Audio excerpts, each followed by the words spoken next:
इस देश में 50% तकरीबन महिलाएं हैं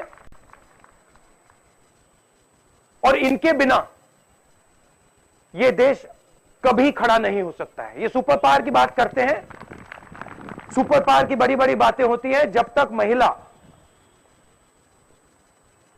कंफर्टेबल नहीं फील करेगी अपने देश में, जब तक वो सिक्योर नहीं फील करेगी, जब तक उसको यह नहीं लगेगा कि भैया मैं सब चीज में मुझे अपॉर्चुनिटी मिलती है, तब तक ये देश सुपर पावर नहीं बन सकता। और मैं आपको सच बताऊं, ऐसा सुपर पावर हमें चाहिए भी नहीं कि भाई सुपर पावर है और यहां पे 50% महिलाएं को हम एम्पावर नहीं कर रहे हैं। Rahul ji, the symbol of the dynamic youth of India, नमस्ते।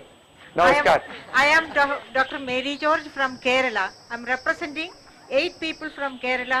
All the 7 are working with the grassroots level, and I have a few points to be included in the election manifesto. Now, provision of gas at affordable price will be the best way to get in the heart of Indian women or women all over the world. Now, you have decided to permit up to 12 gas cylinders at subsidized price. We welcome that step very much. Amethi में हमने एक संस्था शुरू की, आप संपत पाल जी जानते हैं उनको। वो एसएचजी का काम करती हैं, समूह का काम करती हैं और वो महिलाओं को बैंक से जोड़ती हैं। और तकरीबन अब वहां लाखों लाखों महिलाएं हैं उस संस्था में और उनसे मेरी बातचीत होती रहती है। मैंने दादी से बहुत सीखा, अपनी मां से बहुत सीखा, बाकी जो हमारे यहां राजनीतिक लोग हैं आपसे सीखा, महिलाओं से सीखा, मगर उन महिलाओं से भी मैंने बहुत सीखा है। एक बात सीखी है, अगर आपने महिला को एम्पावर कर दिया, अगर आपने उसको शक्ति दे दी, तो उसको आप रोक नहीं सकते। वो कुछ भी कर सकती है, किसी चीज को भी बदल सकती है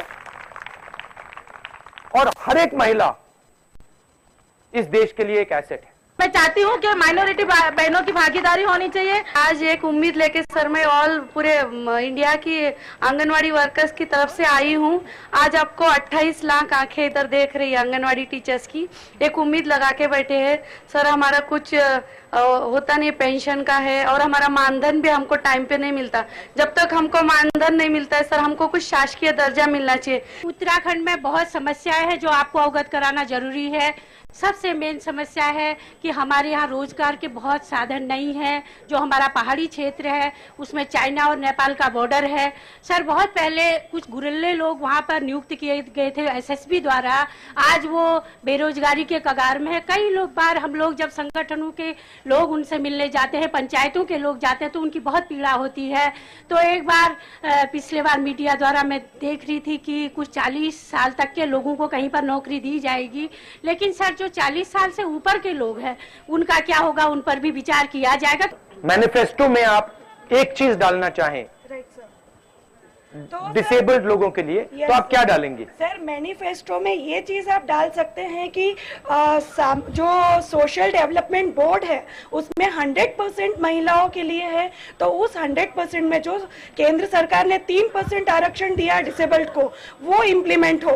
फर्स्ट। सेकेंड सर, मैनिफेस्टो में ये डाल सकते हैं कि सामाजिक, आर्थिक और राजनीतिक रूप से महिलाओं, डिसेबल्ड महिलाओं के लिए सशक्तिकरण होगा और उन्हें उनका जो रोजगार का अधिकार है, उनके लिए जो बैकलॉग है, वो उनका भर करके उन्हें आर्थिक सशक्तिकरण दिया जाएगा। The idea behind this process is to include your voice in the manifesto of the Congress Party, and